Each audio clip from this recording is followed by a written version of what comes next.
Welcome sa DRS 2.0. Fresh at nagbabagang happenings ba ang hanap mo? Mga padabarkads man yan o mga trending topics? Pwes, sagutan natin yan. Kaya naman isubscribe nyo na ang ating channel para sa mga nagbabagang balita everyday. So ayun, welcome back again sa ating YouTube channel mga kadabarkads, and for today's video nga pag-uusapan natin ay tungkol sa mga importanteng kaganapan sa loob at sa labas ng Itbulaga. So kanina nga dito po sa Sugod Mall mga kapatid, punong-puno pa din at dumagsa ang maraming tao para po makilahok dito po sa palaro ng Itbulaga na malaking tulong po sa mga mamamayan po natin na talaga namang po nakikipagsapalaran araw-araw para po makapila and syempre makasali po dito sa palaro ng Itbulaga. Kasi malaking tulong po ang Itbulaga mga kadabarkads eh. Sabihin natin na 50 to 60,000 yung mabubunot per Sugod Mall, diba? Tapos iba pa yung may mga tigpa 5,000, tapos may mga rice pa, 'di ba? Malaking tulong mga kadabarkads. Unlike sa ibang show na hindi naman sila ganito kagalante magbigay ng mga papremyo. Plus, ang Itbulaga din mga kadabarkads, merong mga EV Scholar and syempre, meron din po silang project na kung saan ay nangungulekta ng mga lapis, papel, mga school supplies para po maibahagi yan sa mga talagang kapos at nangangailangan natin na mga kababayang estudyante dito po sa ating bansa. Talagang itong Itbulaga po ay isang malaking instrumento na talaga namang nakakapagbigay po ng pag-asa sa ating mga kababayan. Kaya sana nga po ay lalo pang tumagal ang Itbulaga at lalong magkaroon ng kalakasan ang Tito Vic and Joey kasama ang mga dabarkads natin. Sabi nga po ng isa sa mga Porinoy na kung saan ay finalist ng Porinoy The Palm Invasion. Sabi niya dito, "Thank you for all. I'm really proud to meet all of you. It was literally the best experience of my life, and for me, just be here is a victory. Salamat po." So kahit hindi man po siya pinalad, kahit di po siya nanalo, pero ang pagpapakatapak po niya sa Itbulaga, makilala siya, 'di ba? Dito sa Itbulaga is a victory na po, no, para po sa kanya. Kasi syempre napapanood siya ng buong bansa, 'di ba? So napakalaking victory na po nun at napakalaking tulong na po nun para po sa kanya. Kasi hindi po lahat, no, hindi lahat ng tao ay nabibigyan ng chance makatapak dito sa Itbulaga. Kaya ang mapabilang at talaga namang matutukan ang camera dito sa programang to, napakalaking victory na po nun mga kadabarkads. Samantalang isang dating Itbulaga host, isang legit dabarkads po mga kadabarkads, ang naibalita nga dito sa isang article na kung saan ay nakarecover na daw po mula sa pagkakatalo bilang Calamba Vice Mayor. So, sinong dabarkads yan na natalo? Walang iba kundi po itong si Angeliana. Dating host po yan ng Itbulaga. From 1998 until 2020, nag-host po siya mga kadabarkads dito sa Itbulaga. So, sabi nga po nitong si Angeliana sa kanyang binitawan po na statement, "Naka-recover na ako, kaya lang sa totoo lang medyo nasaktan ako nang umikot ako sa 54 barangay sa Calamba dahil marami ang walang trabaho." Sabi po yan ni Angeliana. Industrial zone yan. Halos isang daan ang kumpanya doon. So nakipag-usap ako sa owners and asked them if they're hiring.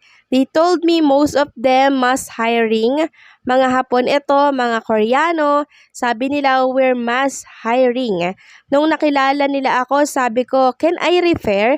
"Yes, repair lahat ng ire-repair mo. Tutulungan namin." Yung mga hindi na hire kulang sa requirements sa NBI, may hirap lang kasi, sabi ko, "Sagot ko na yan. Mabigyan ko lang sila ng trabaho."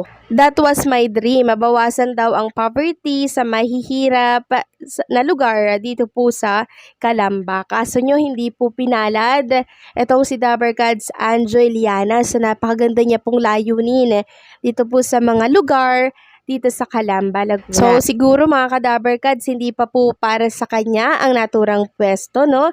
Pero meron pa namang next time. Samantalang pag-usapan naman natin ang tungkol dito kay Atasha Mulak. So, meron tayong nabalitaan mga kadabarkads. Mamaya natin tatalakayin. Ito muna ang pag-uusapan natin.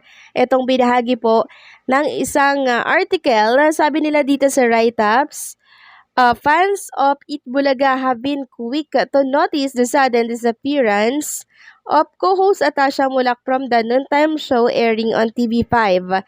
While various speculations have surfaced online, insiders have clarified that the scheduling conflict is the primary reason behind her temporary exit.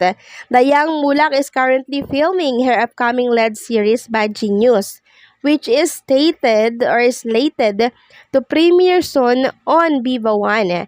The production schedule of her highly anticipated acting debut reportedly overlaps with her commitments on Itbulaga, prompting her to step back from the show for now. Atasha's absence has left many viewers wondering, especially since she had begun to establish a growing fan base on the show since being introduced as a co-host in September 2023. Her charisma, elegance, and natural hosting flair quickly made her a standout addition to the cast. Stepping in during Atasha's break is Just Barreto, who is currently appearing on Itbulaga, and it's believed to be temporary filling in for the young star. So, ito po yung narinig ko kay OG Diaz, mga ka-Dabarkat. So, 2 days ago, napag-usapan po ni OG Diaz and na mga kasamahan niya po doon sa kanyang programa po dito sa YouTube na etong si Julia Barreto and si Atasha Mulak, parehas po ng management Viva, 'di ba? So parang may napag-usapan daw sa internal etong management ni Tash and itong management nitong si Julia Barreto, 'di ba? Parehas po, no?